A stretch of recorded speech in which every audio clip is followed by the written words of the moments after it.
जो परिणाम आया है बिहार में उपचुनाव का, बिहार में जो परिणाम आया है, जीतने वालों को बधाई।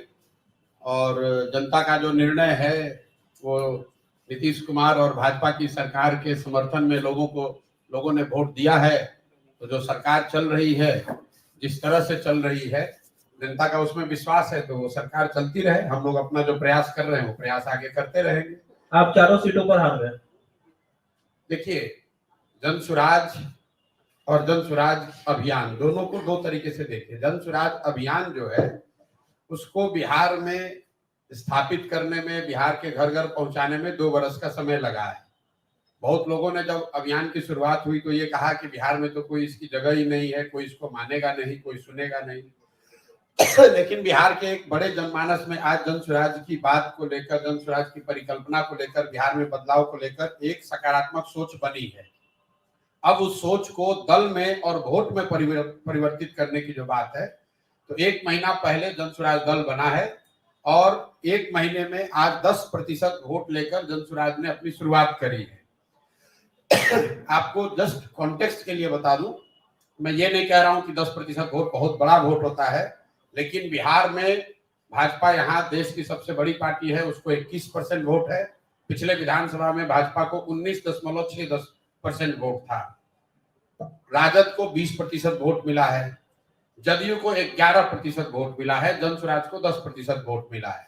और इससे बहुत बेहतर हो सकता था, लेकिन जन सुराज दल 1 महीना पुराना है, सिंबल 10 दिन पुराना है, कैंडिडेट नए हैं और उन क्षेत्रों में चुनाव हुआ है जहां पर जन सुराज की पदयात्रा नहीं हुई है, जन सुराज पार्टी का कोई संगठन नहीं है।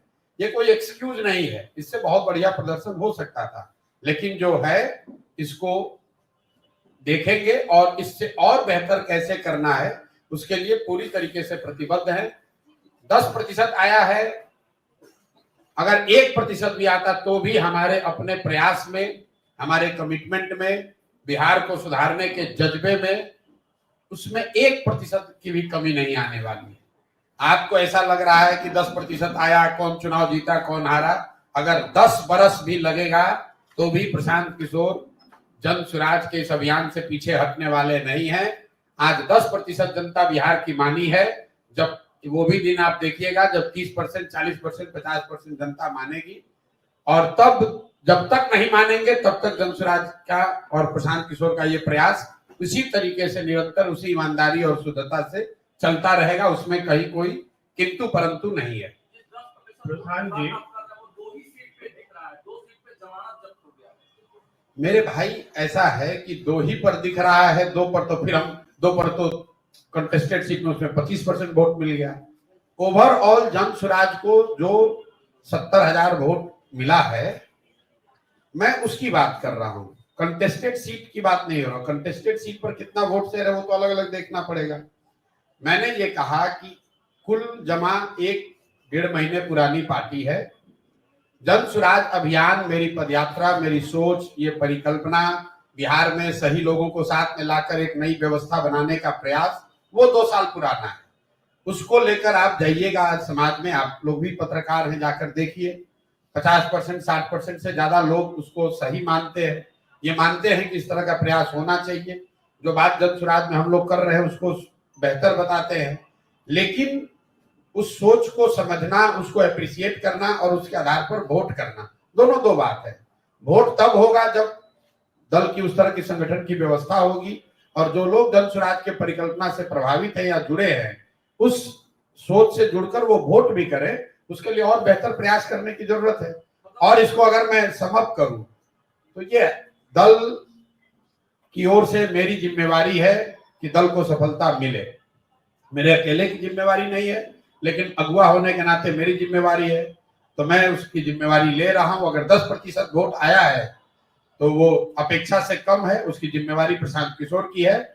इस 10 को 40 करने की जिम्मेवारी भी प्रशांत किशोर की है।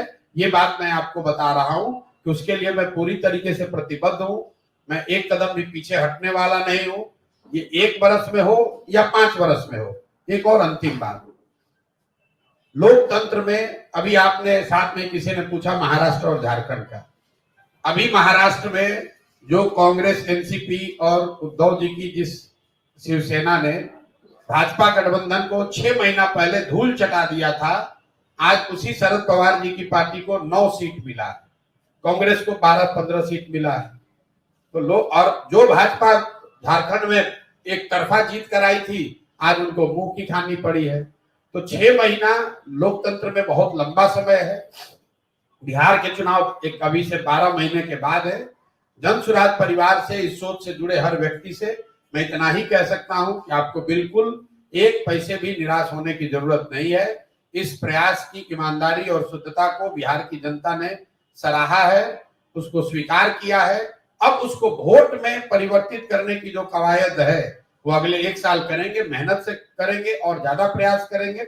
और मेरा अपना मानना है कि अच्छा ही रिजल्ट आएगा। आप मानते हैं कि किसान जी हैं?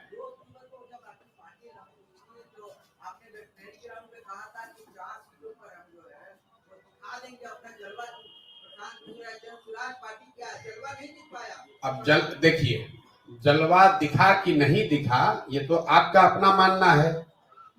बिहार में पिछले बार आपके अपने यादाश्त में 1 महीना पुराना कोई दल 10% वोट लेकर आया हो तो आप हमको बता दीजिए। भाई, इस कॉम्प्लेक्स स्टेट में जहां 50 बरस से जाति धर्म की ऐसी काई जमाई हुई है कि कोई यहाँ खड़ा होकर मुखिया का चुनाव लड़ने का भी हिम्मत नहीं कर पाता है, वहां पर किसी एक नए प्रयास को 10% वोट 1 महीने के अंदर मिला है, तो वो जलवा है कि नहीं वो आप पर है। आप उसका निर्णय कीजिए। मेरी समझ से और बेहतर शुरुआत हो सकती थी, लेकिन जो शुरुआत हुई है ये आगे इस पर एक बड़ी इमारत खड़ी करने के लिए काफी है। इस पर जन सुराज के लोग मिलकर आगे प्रयास करेंगे, उनको बड़ी सफलता मिलेगी। किसान जी, क्या आप मानते हैं कि आरजेडी को 2 सीटों पे आपके कारण हार मिली है? ये बिल्कुल बकवास बात है। हमारे, अभी तो आपने कहा हमारा कोई कुछ जलवा ही नहीं है, अभी आप कह रहे हैं कि हमारे चलते 2 सीट पे हार गया। ये आरजेडी वाले हारने के बाद, ये 30 साल पुरानी पार्टी है, हर जगह हारे हैं। हारने के बाद अब दोषारोपण दूसरे पर करेंगे। मेरे भाई, आप बेलागंज का बूथ वाइज सीट निकाल कर देख लीजिए वोट। वहां के मुसलमानों ने, बेलागंज के मुसलमानों ने जदयू को, भाजपा को वोट दिया है। और मैं आपके माध्यम से बिल्कुल ये क्लियर कर दे रहा चाहता हूं, बेलागंज के मुसलमानों ने जन सुराज को वोट नहीं दिया है। उन्होंने सबसे ज्यादा वोट वहां पर जदयू भाजपा के उम्मीदवार को दिया है। आप बूथ वाइज जो बेलागंज के बड़े मुस्लिम गांव हैं वहां पर जो वोट पड़ा है उसको निकाल कर देख लीजिए। तो अगर राजद वाले ये कह रहे हैं अगर हम लोग इमामगंज में चुनाव नहीं लड़ते तो मांझी जी को जो 55,000 वोट मिला है, एनडीए के कैंडिडेट को सबसे कम वोट कहां मिला है? इमामगंज में। बाकी हर जगह एनडीए के उम्मीदवार को करीब 70,000 वोट मिला है। एकमात्र इमामगंज ऐसी सीट है जहां पर एनडीए के उम्मीदवार को 55,000 से कम वोट मिला है। तो हम लोग का अपना आकलन यह है कि जो वोट जनसुराज को इमामगंज में मिला है उसका 2/3 हिस्सा वो था जो मांझी जी को वोट मिल सकता था। कुछ हिस्सा जरूर राजद का आया होगा।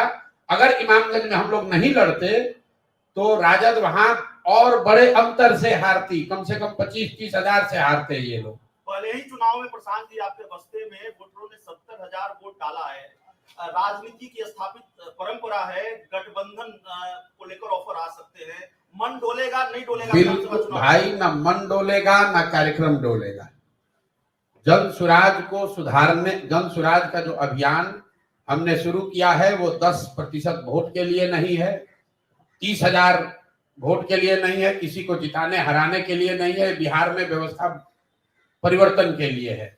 और वो मैं इस बात से, मैं पहले भी कहता रहा हूं कि मैं इस बात से वाकिफ हूं कि ये कठिन काम है, लेकिन कठिन है इसीलिए मुझे करना है।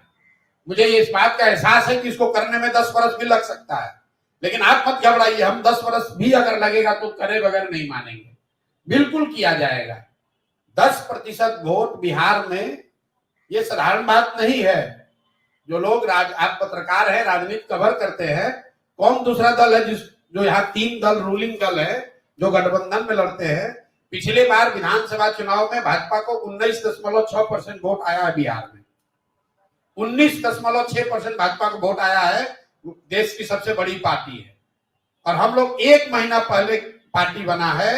सिंबल जन स्वराज को 1 नवंबर को मिला है। जो कैंडिडेट चुनाव लड़ रहे हैं, जो लोग चुनाव लड़े, वो सिर्फ 10 दिन उनके पास अवसर था घर घर पहुंचाने के लिए कि ये हमारा सिंबल है। उस 10 दिन में भी 2 दिन दिवाली और 4 दिन छठ में चला गया। मैं इसका एक्सक्यूज नहीं दे रहा हूं, मैं बार बार कह रहा हूं हमारी कमी है और बेहतर होना चाहिए। लेकिन अगर कमी भी है तो 0 से 10 हमने पहुंचाया है, तो 10 के ऊपर भी ले जाने की जिम्मेवारी जन स्वराज के साथियों की है। अब घबराइए नहीं, इसको आगे ले जाने का पूरा प्रयास करेंगे और उसमें सफलता भी मिलेगी। गलती की कोई बात नहीं है। देखिए, गलती ये है कि दल नया है, सिंबल नया है, प्रत्याशी नए हैं, और जिन 4 क्षेत्रों में चुनाव हुआ है वहां पर कोई पदयात्रा नहीं हुई है, वहां जन स्वराज का कोई संगठन पहले से है नहीं। इसके बावजूद चारों सीट पर चुनाव लड़ना, तय करना, इसको अगर गलती मानते हैं तो हमारी गलती है। लेकिन क्यों किया गया है? कई बार आप जो अटेम्प्ट करते हैं, जैसे आप मिसाइल कंट्रीज जो मिसाइल छोड़ते हैं तो आप उसमें पढ़ते होंगे कि जब मिसाइल लॉन्च आप करते हैं तो जो मिसाइल लॉन्च नहीं हो पाता है उससे जो डेटा और जो जानकारी मिलती है वो एक सफल मिसाइल लॉन्च के प्रयोग से ज्यादा कारगर है। तो चुनाव ये जानते बूझते लड़ा गया है कि डिफिकल्ट चुनाव है। इन चारों जगहों पर जन स्वराज की कोई संगठन नहीं है, वहां पर यात्रा नहीं हुई है। ये जानते बूझते लड़ा गया है कि ये 4 साधारण सीट नहीं है, ये चारों वो सीट है जहां पर के सिटिंग एमएलए जीतकर एमपी बने हुए हैं। ये वो सीट है जो 30-30, 35-35 साल से किसी न किसी राजनीतिक नेता या दल का एक तरह से वो किला है। वहां पर जाकर मजबूती से चुनाव लड़ने का प्रयास इसलिए किया गया है कि लड़कर देखें कि इस परिकल्पना को जब राजनीतिक स्वरूप दिया जाता है तो उसमें क्या बेहतर है, क्या खराबी है। अब सारी जानकारी इकट्ठा हो रही है। इसके बाद आप देखेंगे कि जितनी मजबूती से जन स्वराज की परिकल्पना को, अभियान को घर घर पहुंचाया गया है, उतनी ही मजबूती से अगले 3 महीने में जन स्वराज दल को भी, सिंबल को भी उतनी ही मजबूती से पहुंचाया जाएगा, ताकि आने वाले चुनाव में ये दिक्कत न हो कि लोग सिंबल नहीं जानते हैं, प्रत्याशियों के बारे में नहीं जानते हैं, दल का संगठन नहीं है। उस चीज को अगले 2-3 महीनों में पूरा करने का प्रयास करें। प्रशांत जी, एक सवाल ये है कि आप कितनी सीटों पर जमानत बचा पाए? 4 सीट पर आपने उम्मीदवार दिए थे।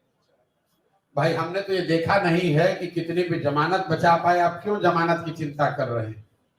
चिंता आप इसकी कीजिए, आप बिहार के, आप पत्रकार हैं, बिहार के नागरिक भी हैं। चिंता ये कीजिए कि बिहार की जनता को ये लगता है कि जो आज नीतीश भाजपा की सरकार चल रही है बहुत अच्छी सरकार है, उनके प्रत्याशियों को लोगों ने वोट दिया है।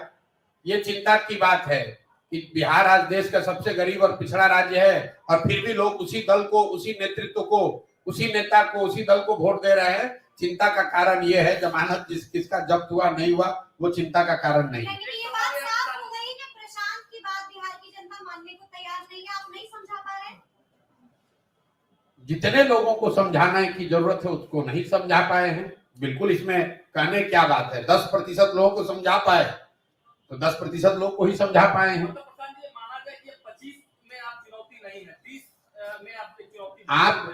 आप हमको कब चुनौती मानते थे कि आज नहीं मान रहे? हम तो जब पैदल चलना शुरू किए तो आप लोगों ने कहा बिहार में कोई खड़ा ही नहीं हो सकता है। जब दल बन गया तो भी आपने कहा कोई चुनौती नहीं है। कल परसों अभी तो परिणाम आज आया है। 5 दिन पहले भी जो विशेषज्ञ कह रहे हैं कि भाई 2-4-5% वोट आएगा इनको, प्रशांत किशोर क्या कर लेंगे। ऐसा तो है नहीं कि कल तक आप हमको चुनौती मान रहे थे और अब नहीं मानिएगा। तो आपके कहने से, आपके मतलब व्यक्ति की बात नहीं है, पत्रकारों के या राजनीतिक विश्लेषकों के टीका टिप्पणी के आधार पर तो हम ये काम कर नहीं रहे। आप अपना काम कर रहे हैं, आपका काम है विश्लेषण करना, आकलन करना, टीका टिप्पणी करना। हम अपना काम कर रहे हैं। मैं आपको ये बता रहा हूं कि मैं अपने संकल्प से, जन स्वराज के इस अभियान से एक कदम भी पीछे हटने वाला नहीं हूं। जन स्वराज 2025 में 243 सीटों पर अपनी ताकत से चुनाव लड़ेगा। जनता को मनाने का, समझाने का जो भी यथासंभव प्रयास है, जो भगवान ने शक्ति बुद्धि दी है, वो सब लगाया जाएगा। जनता अगर समझती है तो ठीक है, नहीं समझती है तो मालिक जनता है, वो जिसको तय करेगी वो आगे यहाँ सरकार बनाएगा।